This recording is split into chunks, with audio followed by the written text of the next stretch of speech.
नमस्कार, आप देख रहे हैं राष्ट्रहित टीवी। आपके साथ मैं हूं अंकिता। महाराष्ट्र में विधानसभा चुनाव होने हैं। लोकसभा चुनाव में महाविकास आघाड़ी को मिली कामयाबी ने उसमें विधानसभा चुनाव को लेकर जोश भर दिया है।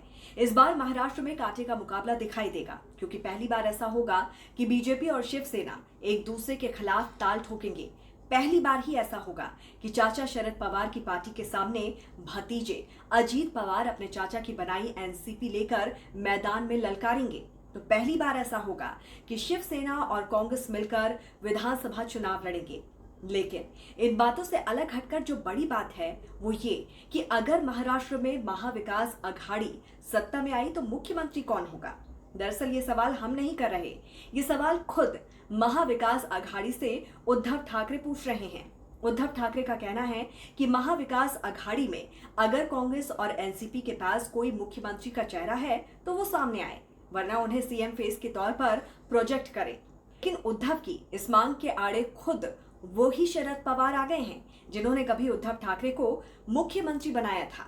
शरद पवार ने ही एक समय उद्धव ठाकरे को समर्थन देकर कांग्रेस के साथ महाविकास आघाड़ी की सरकार बनाई थी। हालांकि बाद में शिंदे गुट अपने विधायकों के साथ बगावत कर गया और उद्धव ठाकरे की सरकार गिर गई। इसके बाद महाराष्ट्र में शिंदे और बीजेपी ने मिलकर सरकार बना डाली। लेकिन अब उद्धव ठाकरे को उम्मीद लग रही थी कि महाविकास आघाड़ी की सरकार बनने पर वो दूसरी बार भी सीएम बन सकते हैं। तो न सिर्फ शरद पवार बल्कि बीजेपी से कांग्रेस में आए नाना पटोले ने भी पेंच फंसा दिया है। नाना पटोले ने भी शरद पवार के सुर में सुर मिलाते हुए कहा है कि पहले सब मिलकर चुनाव लड़ेंगे और फिर चुनाव जीतने के बाद जिसका संख्या बल ज्यादा होगा उसका सीएम बनेगा। ऐसे में उद्धव ठाकरे को ये झटका लगा है। सियासी गलियारों में हलचल है कि शरद पवार की एनसीपी अगर विधानसभा चुनाव में ज्यादा सीटें जीतती है तो पवार अपनी बेटी सुप्रिया सुले को महाराष्ट्र की पहली महिला मुख्यमंत्री के रूप में प्रोजेक्ट कर सकते हैं। अब उनके सामने भतीजे अजीत पवार के रूप में कांटा भी नहीं है।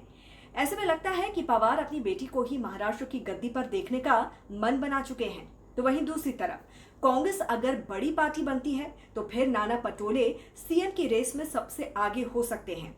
ऐसे में उद्धव ठाकरे के लिए सीएम बनने का सपना तोड़ने वाले सिर्फ बीजेपी या शिंदे शिवसेना में ही नहीं है, बल्कि खुद महाविकास आघाड़ी में भी बड़े बड़े खिलाड़ी हैं। तो इस पर आपकी क्या राय है, जरूर हमें बताइए कमेंट करके। जुड़े रहिए राष्ट्रहित टीवी के साथ। नमस्कार।